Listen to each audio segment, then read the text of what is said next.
Vijay TV Nanjil Vijayan and transgender Vaishu இவங்க 2 பேருடைய issue தான் இப்போ பெரிய பிரச்சனையாக யூடியூப் ஃபுல்லாகவே பேசப்பட்டு வருது. அதுக்கான காரணம் என்ன அப்படின்றது பல பேருக்கும் தெரியாமல் இருக்குது. ஒரு சிலர் இவருக்கு சப்போர்ட் பண்ணிட்டு, இன்னொரு சிலர் அவங்களுக்கு சப்போர்ட் பண்ணிட்டு மாறி மாறி சில விமர்சனங்களை கொடுத்துட்டுலாம் வந்துட்டு இருக்காங்க. இந்த நிலையில் இதுக்கான பகிரங்கமாக 2 தரப்பிலிருந்தும் மன்னிப்பு கேட்டது மட்டும் இல்லாமல் ஒரு சில உண்மைகளை நடிகை ஷக்கிலா அவர்களும் பாலாம்பிகா அவர்களும் ஷேர் பண்ணியிருக்காங்க. ஸோ இதை பற்றி தான் தொடர்ந்து வீடியோ பார்க்கலாம். அதுக்கு முன்னாடி நம்ம சினி சமூகம் சேனலை சப்ஸ்கிரைப் பண்ணாதவங்க மறக்காம சப்ஸ்கிரைப் பண்ணிட்டு பக்கத்துல இருக்க பெல் ஐக்கானையும் மறக்காம பிரஸ் பண்ணிடுங்க. நாஞ்சல் விஜயன் ரொம்ப நாளாவே ஒரு ஃபேமஸான ஒரு ஆர்டிஸ்ட் அப்படின்னே சொல்லலாம். விஜய் டிவியை பொறுத்த வரைக்கும் அவர் லேடி கெட்டப்லாம் போட்டு பல பேரையும் கவர்ந்து இழுத்திருக்காரு.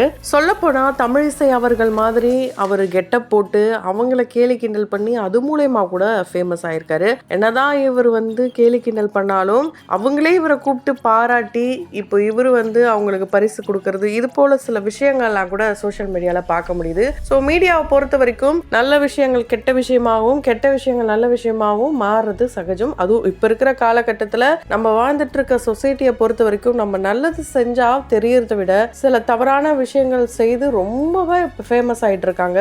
அந்த மாதிரி லிஸ்ட்ல தான் வந்திருக்காங்க. அதை தான் நாஞ்சல் விஜயனும் வைஷுவை பார்த்து சொல்லியிருப்பாரு. இவங்க பப்ளிசிட்டிக்காக இப்படி பண்றாங்க அப்படிலாம் சொன்னாலும் உண்மையை சொல்ல போனா நாஞ்சல் விஜயனை தெரிகிற அளவுக்கு டிரான்ஜெண்டர் வைஷுவும் தெரியும். ஏன்னா அவங்க தனம் சீரியல்ல ஒரு முக்கியமான ரோலும் நடிச்சிட்டு வராங்க அண்ட் ரொம்ப காலமாவே இண்டஸ்ட்ரியிலும் இருக்காங்க. அவங்களும் ஃபேமஸான ஒருத்தங்களா தான் இருந்துட்டு வராங்க. ஸோ அப்படி இருக்கும் போது 2 பேரும் மாறி மாறி எதுக்காக இப்படி சண்டை போட்டுட்டு இருந்தாங்கன்னு தெரியல. இப்ப 2 பேர் தரப்புல இருந்தும் மன்னிப்புகளும் கேட்டிருக்காங்க. என்ன காதலிக்கிறேன், திருமணம் பண்ணிக்கிறேன் அப்படின்னு சொல்லி குழந்தைக்காக நான் இன்னொரு பொண்ணை பார்த்து கொடுத்து திருமணம் பண்ணி வச்சா அந்த பொண்ணும் பேசுறதுல நாஞ்சல் விஜயனும் என்கிட்ட முன்னாடி மாதிரி பேசுறது இல்லைன்னு சொல்லி தான் வழக்கு ஒண்ணா கொடுத்திருப்பாங்க. இது மட்டும் இல்லாம நான் அவர் கூட ரொம்ப க்ளோஸாவும் இருந்தேன் அப்படின்னும் அவங்க சொல்லியிருக்காங்க. இதெல்லாம் உண்மையான்ட்டு நாஞ்சல் விஜயன் கிட்ட கேட்டா அது எப்படி உண்மையா இருக்க முடியும்? ஒரு நட்பு ரீதியா பழகினா அதெல்லாம் எப்படி உண்மையா இருக்க முடியும் அப்படின்னு சொல்லியிருப்பாரு. ஆனா எடுத்ததுமே ஃபர்ஸ்ட் இவங்க கொடுத்த புகாரை பார்த்துட்டு அவங்க யாருனே தெரியாதுன்னு சொன்னாரு நாஞ்சல் விஜயன். அடுத்த வீடியோல எனக்கு அவங்க ஃப்ரெண்டு அப்படின்னு சொல்லியிருப்பாரு. அடுத்த வீடியோல அவங்க எனக்கு சகோதரி மாதிரி அப்படிலாம் சொல்லியிருப்பாரு. இப்படி ஒவ்வொரு வீடியோலையும் இவங்கள ஒவ்வொரு விதமா தான் சொல்லிட்டு இருக்காரு. இதெல்லாம் பார்க்கும்போது நாஞ்சல் விஜயன் சொல்றது ஒரு வகையில ஒரு பொய் அப்படின்னு கூட சொல்லப்படுது. அண்ட் இன்னொரு தரப்புல இவங்க டிப்ரெஷனுக்கு உள்ளாகி தான் இப்படி பேசுறாங்க அப்படின்னு கூட சொல்லப்படுது. அதுக்கு காரணம் என்னன்னா பல வருடங்களா 2 பேருமே ஒன்னா தான் சுத்தி இருந்திருக்காங்க. நல்ல ஒரு க்ளோஸ் ரிலேஷன்ஷிப்ல தான் இருந்திருக்காங்க. இந்த பேச்சு வழக்கம் இதெல்லாம் பார்த்துட்டு இவங்களுக்கு அவர் மேல காதலும் வருது. ஸோ ஒன் சைட் லவ் தான் அவங்க 2 பக்கமும் திணிக்க பார்த்திருக்காங்க.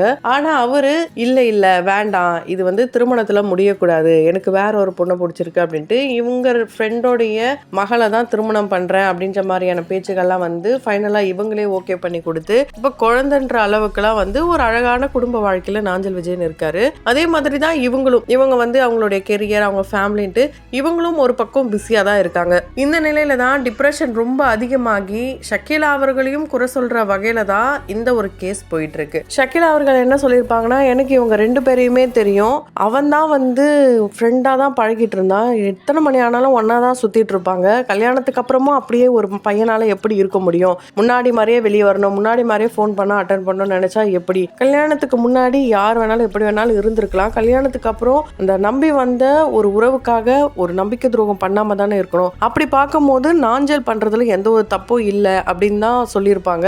அதே மாதிரி பாலாம்பிகை நடிகையும் என்ன சொல்லியிருப்பாங்கன்னா, இவன் மேலே எந்த தப்பு இல்லையே, இவளும் ஒரு அன்புக்காக ஏங்குற ஒரு பர்சன் தான், அதனாலதான் இப்படி எந்த இடத்துல எப்படி பேசணும்னு தெரியல, மற்றபடி இவளும் நல்லவதான், இவன் ஒன்றும் தப்பானவ கிடையாது, இவளும் ஃபேமஸ் ஆனவதான், நாஞ்சலாச்சும் அவனுக்கு தேவனாதான் வருவா, ஆனா இவ அப்படி கிடையாது, எப்பவுமே ஒரே மாதிரி தான் இருப்பா, ஸோ அன்புக்காக ஏங்கிட்டு இருக்கா, அதனாலதான் இந்த மாதிரி ஒரு விஷயத்த பண்ணிட்டா, இவ பண்ணதும் தப்பு அப்படின்ற மாதிரி தான் அவங்களும் சொல்லியிருப்பாங்க. ஸோ எல்லா பக்கத்துல இருந்தும் இவங்களுக்கு அகெயின்ஸ்டா பேசினதுனால இவங்களே பகிரங்கமா மன்னிப்பும் கேட்டாங்க. என்னை இப்படி பண்ணிட்டாங்க அப்படி பண்ணிட்டாங்கலாம் சொல்றாரு. அதே மாதிரி எனக்கு நிறைய கணவர்கள்லாம் இருக்காங்க அப்படின்ற மாதிரிலாம் சொல்லியிருக்காரு. எத்தனை கணவர்கள் இருக்காங்க, நான் யார் கூட இருந்தேன்னு அவருக்கு தெரியுதுன்னா அப்ப அவரே சொல்ல வேண்டியதானே, எதுக்காக இப்படி தப்பா என்னை பத்தி சொல்லணும், இது எல்லாத்துக்கும் காதல் தான் ஆதாரம், நான் 3 லட்சம் கொடுத்து ஏமாந்துருக்கேன், இது எல்லாத்துக்கும் ஆதாரம் கேட்கறாங்க, இது எல்லாத்துக்கும் ஆதாரம் மனசாட்சி தான். ஸோ மனசாட்சியும் காதலும் தான் நான் நம்பினேன், அதுவே இப்போ என்னை கை விட்டுடுச்சு அப்படின்ட்டு ரொம்பவே மன்னிப்பு கேட்டிருப்பாங்க. நான் நாஞ்சலை காயப்படுத்தணுன்றதுக்காகலாம் கம்ப்ளைண்ட் பண்ணல, பண்ணல. அவர் எப்பவும் போல என்கிட்ட க்ளோஸா இருக்கணும்னு தான் நான் வந்து நியாயம் நீதி கேட்டு தான் போய் நின்னேன். அது எனக்கே தப்பா திரும்பிடுச்சு. ஸோ என்ன மன்னிச்சிடுங்க நாஞ்சல் அப்படின்ட்டு அவங்க சொல்லியிருக்காங்க. அதே மாதிரி இவரும் நான் அவங்க கூட பேசினது பழகினது ரொம்ப க்ளோஸா இருந்தது. ஒரு வகையில் உன்னை காயப்படுத்தி இருந்தா என்னை மன்னிச்சிட்டு தன்னுடைய மனைவி கூட இருக்கும் போதே இவர் சொல்லியிருக்காரு.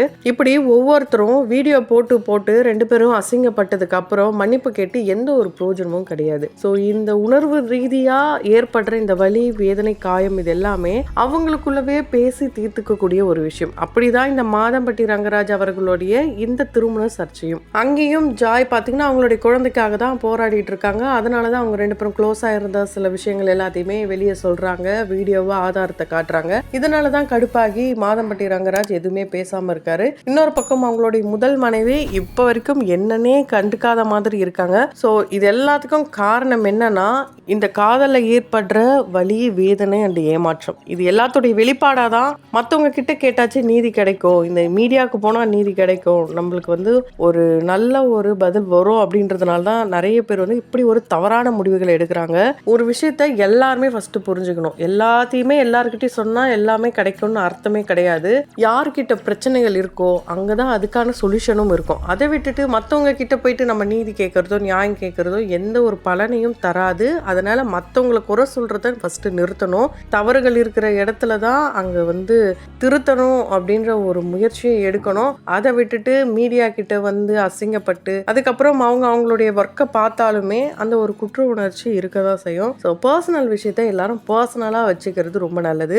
ஏன்னா இப்போ இருக்கிற மாடர்ன் வேர்ல்டு அப்படின்னு சொல்லப்படுற இந்த காலகட்டத்தில் யூடியூப் அப்படின்ற ஒரு ஆப் மூலமா எல்லாரும் அவங்கவுங்க வீட்டில் என்ன நடக்குதோ எல்லாத்தையுமே பப்ளிக்காக சொல்லிட்டே தான் இருக்காங்க. ரொம்ப பர்சனலான விஷயத்த கூட இப்போ பர்சனல் அப்படின்ற ஒரு விஷயமே யார்கிட்டயுமே இல்லாமல் போயிடுச்சு. எல்லாமே ஓப்பன் அப் அப்படின்ற மாதிரி தான் இருக்கு. ஸோ இது ரொம்ப ரொம்ப ஒரு சமூக சீர்கேடு அப்படின்னு தான் சொல்ல முடியும். இதெல்லாம் தவிர்க்கணும் அப்படின்னா இதுக்கு நம்ம தான் கட்டுப்பாடோட இருக்கணும். இப்போ இவங்க 2 பேரும் மன்னிப்பு கேட்கறதுக்கு பதிலாக 2 பேரும் உட்காந்து பேசிட்டு ஒரு நல்ல முடிவை அவங்களே எடுத்திருந்தாங்கன்னா இந்த மாதிரி ஒரு விஷயம் வெளியே வந்திருக்காது. இதுக்கப்புறம் யாரும் இந்த மாதிரி தவறுகள் பண்ணாமல் இருக்கிறது ரொம்ப ரொம்ப நல்லது. ஸோ தொடர்ந்து வீடியோஸ் பார்க்கணும்னு நினச்சிங்கன்னா உடனே சேனலை சப்ஸ்கிரைப் பண்ணிட்டு பக்கத்தில் இருக்க பெல் ஐக்கனையும் மறக்காம ப்ரெஸ் பண்ணிடுங்க.